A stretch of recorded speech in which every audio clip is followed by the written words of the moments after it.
Ahora voy a tratar la fuerza del deseo. Para mí el deseo es uno de los elementos más importantes que hay en el mundo y en la vida. Una persona con un deseo puede apostar toda su vida para conseguir hacerlo realidad. Yo tengo una teoría personal que quizá no sea compartida por otros sobre la fuerza del deseo. Pero yo me atrevo a decir que desde que se produjeron los cambios en la evolución para que existiera el primer espécimen con un mínimo de cerebro, el deseo ha sido el motor para que todos los seres vivos que hayan podido evolucionar en su adaptación a la vida en este planeta lo hayan hecho. Esta teoría se compagina con la que mantiene el biólogo inglés Rupert Sheldrake sobre la causación mórfica y se apoya también en el concepto de la física cuántica de que la separación espacial entre las cosas es sólo aparente, pero que en el fondo todos los seres de la Tierra estamos unidos. Bueno, si ello es así, todos los seres que en un momento dado tuvieron un deseo lo suficientemente importante y salvar su vida de un depredador lo era, o intentar atrapar a otro para sobrevivir, seguro que también. Luego, para desear mejorar su capacidad para correr o desarrollar algún aspecto de su cuerpo, ese deseo, estoy convencido que llegado el momento se propagó entre otros individuos de la especie, y cuando un número n de los mismos estuvieron, digamos, contagiados, se propagó a toda la especie. Y en alguna generación posterior se produjeron los cambios genéticos necesarios para que el deseo se incorporara a la descendencia. Y de esta forma fue produciéndose la evolución de todos los seres del planeta. Obviamente, aquellos seres que no tuvieron suficiente capacidad de adaptación fueron extinguiéndose. Pero ese deseo fue lo que produjo la evolución que ha llevado a todos los seres del planeta a su situación actual. Un ejemplo de la rapidez con que se produce esta evolución la tenemos en el tema de la informática. La capacidad de adaptación con la que los seres humanos se han podido adaptar a una tecnología que hace años no existía en el planeta. Bueno, pues apenas en una generación, hoy ya vemos niños de 3 años que son capaces de jugar con una tablet de forma intuitiva. Bien, si miles de millones de personas en la Tierra han evolucionado gracias a los deseos conscientes o inconscientes de otros seres humanos, ¿por qué no admitir que los deseos de cualquiera de nosotros no solo van a influir en nuestras acciones, sino que en conexión con el subconsciente de otros pueden cambiar nuestra vida? Bien, hoy vamos a tratar sobre cómo hacer que esos deseos pasen del mundo mental al mundo material y los medios que hay que poner en práctica para conseguirlo. Decía Guillermo de Orange, no hay viento bueno para quien no sabe a dónde va. Y lamentablemente en el mundo la gente va por la vida sin rumbo o tienen deseos flojos, intermitentes, que no son incluso propios, sino que son impuestos por sus padres, por sus parejas, pero que no son deseos verdaderos. Yo tengo la creencia de que en la mente del hombre no existe un deseo si no existe en él la posibilidad de su realización. No puedo pensar, por ejemplo, que un indio de la selva pueda pensar en tener un Mercedes 600. No se le pasa por la cabeza. Ni un tuareg en viajar a la luna como si fuera un astronauta. ¿A cuál o a quién de los que estáis viendo este vídeo se os puede pasar por la cabeza el ser sucesores de Felipe VI? Y sin embargo, mirad por dónde. Vamos a pensar en la época democrática y Adolfo Suárez, cuando en un momento determinado empezó a vislumbrar la posibilidad de ser presidente del gobierno. A partir de ahí ya nació en él el deseo y en un momento dado fue presidente del gobierno español.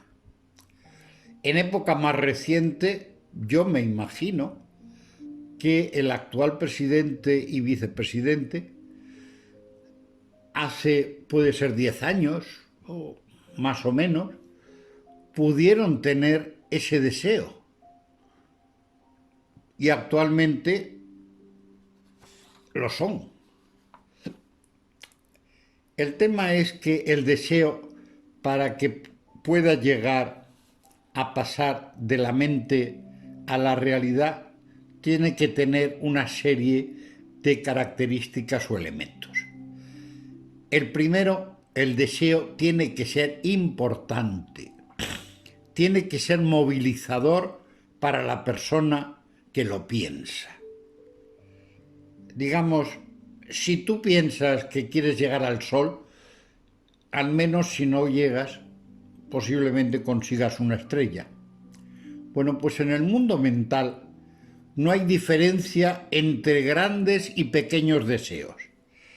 Es tan importante y tan fácil de conseguir un chalet en La Moraleja o un piso en Vallecas. En esa misma línea, el mismo esfuerzo hay que hacer para apuntar alto o bajo, para ser cajera de un supermercado o ministra del gobierno. Hay un poema que a mí me gusta mucho y que os voy a leer. El poema dice: pacté con la vida por una peseta y la vida no me pagó más. Sin embargo, sufrí por la noche cuando conté mi bajo jornal. Pues la vida no es más que patrón que da lo que se le pide. Pero una vez se fija el salario, es preciso seguir adelante con el trabajo. Trabajé por el jornal de un bracero, solo para aprender acongojado que cualquier jornal que hubiese pedido, la vida es hombre que me lo hubiese dado. Tengamos entonces muy en mente cuáles son nuestros pedidos, nuestras peticiones, porque todo en la vida puede suceder. Todos los números entran en el bombo y lo mismo puede salir el nuestro. Si alguno recuerda hace unos años canciones que no tienen ningún valor artístico, pero que triunfaron durante tiempo y que hicieron ganar mucho dinero a sus compositores e incluso a los cantantes. A ver quién recuerda aquella canción de la vaca lechera o la canción de los pajaritos. Pues no son canciones que tengan ningún gran arte, pero estuvieron de moda mucho tiempo. Pues bien, lo que sí tiene que tener el deseo es una serie de requisitos. El primero tiene que ser claro, lo más claro posible. Tener realismo. Esto quiere decir que la persona que lo piensa lo pueda ver como que se hace realidad, que puede ser realidad. Imaginémonos que tenemos que ser como un arquitecto que tiene que plasmar en un plano y dibujar todo lo que tiene en su cabeza para que eso luego pueda construirse y pueda realizarse. Si no, si es muy vago, es muy difícil. Puede ser que una vez que se hagan los planos, a lo mejor no se construya. Eso no quiere decir que va a pasar de la imaginación de los planos a la realidad. Pero si no existe el plano, difícilmente se va a poder construir el edificio. O un escritor tiene que tener en mente el guión de lo que vaya a ser su novela, tener algo que ver con los personajes, haberlos pensado, haberles dado una figura, una imagen mental. Si no, la novela difícilmente se va a poder escribir. Tenéis que ver vuestro deseo con detalles para que pase al mundo real.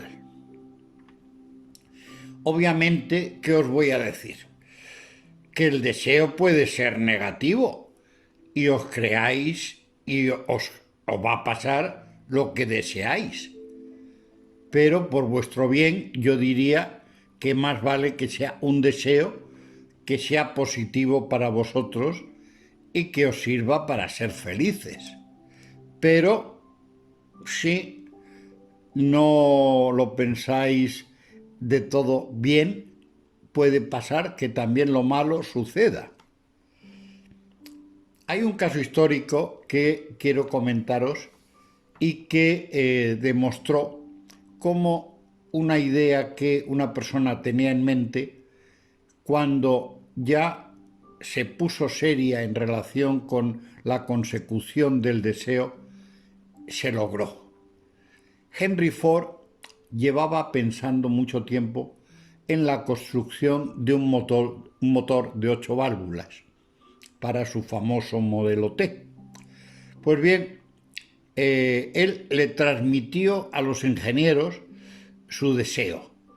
Y los ingenieros estuvieron tiempo dándole vueltas y no había forma de que se pudiera construir ese famoso motor. Hasta que un día ya se puso serio, los llamó y dijo, bueno, si en este plazo, que no recuerdo cuál fue, no se construye, vais a tener un problema y vais a tener que buscar otro trabajo. De lo contrario, quiero que salga adelante el motor de 8 válvulas. Y qué casualidad, al poco tiempo ya, eureka, se podía construir y ya tenían la posibilidad de fabricar el motor. Bueno, esto quiere decir que cada uno tiene que fijarse plazos para que el deseo no se quede como una nebulosa. tiene que conseguir que sea un objetivo concreto. Ya hablaremos y veremos cómo se transforman deseos en objetivos, pero es mucho más seguro para conseguir que sea una realidad. No obstante, si no se hacen plazos o no se establecen plazos, también puede suceder que surja la realidad, porque en el subconsciente se está elaborando un pensamiento que puede transmitirse a otras mentes y consecuentemente puede llegar a hacerse realidad. Yo tuve hace más de 30 años el Club de Control Mental Silva en Madrid, donde en una época hubo más de 1000 asociados que venían con una cierta regularidad a la semana para comentar, hacer ejercicios del programa Silva, y entre ellos uno era que visualizaban sus deseos. Y entonces se reunían para comentar a unos y a otros el deseo que querían conseguir. Bien, esta práctica en algunos casos llegaba a materializarse y a mí me comentaban, mire, don Enrique, hemos visto esto tal y se ha producido al cabo de una semana. Yo estaba esperando un trabajo para mi hija y le ha salido. Efectivamente se cumplían. No puedo decir que sea lo mejor. Yo, para mí, tengo que deciros que el planteamiento que se hace en este curso, en el que se tocan distintos aspectos y se basa en en todos, la posibilidad de que se consiga una nueva vida y que se consigan unos resultados. Por eso es por lo que estoy dando el curso y estoy intentando que todo aquel que lo haga, que sume hábitos, que sume actitudes, que sume una serie de temas para poder conseguirlo. Pero no quiero engañar y voy a contar una situación personal mía que también demuestra que cuando hay un deseo subconsciente puede llegar a materializarse. Voy a contar lo que pasó en particular con los coches. Yo hubo una época en que tenía mucho deseo de tener un coche deportivo que fuera vistoso, pero estaba mirando coches y estaba viendo revistas y todo salía a un precio que, bueno, pues para mí no era muy asequible. Con lo cual, pues estaba con el deseo, pero no podía plasmarlo. Hasta que un día me llamó un amigo y me invitó a que nos viéramos y a tomar café con él y luego a cenar. Y curiosamente, cuando terminamos la charla en su oficina, entramos en el garaje y me dice de sopetón: Enrique, mira, te voy a enseñar el coche que tú tienes que conducir ahora. Y me encuentro allí un Pontiac Trans Am rojo descapotable, lo que era entonces el coche fantástico, y además me lo ponía en unas condiciones muy asequibles, una especie de leasing que me permitió a los 3 o 4 días estar conduciéndolo. Cuando me cansé de este coche, que gastaba 27 litros en capital, tenía ganas de comprar otro que fuera un poco más estable y más barato de mantener. Y en aquella época el más asequible era el Golf, pero no me terminaba de gustar. Bueno, pues bien, un día, una vez que tenía dado una señal para un Golf, me fui a un mercado que había de coches de segunda mano y vi un Audi A3. Bueno, el caso es que este Audi A3, que lo traían de importación, me salió baratísimo y lo pude conseguir en 4 días.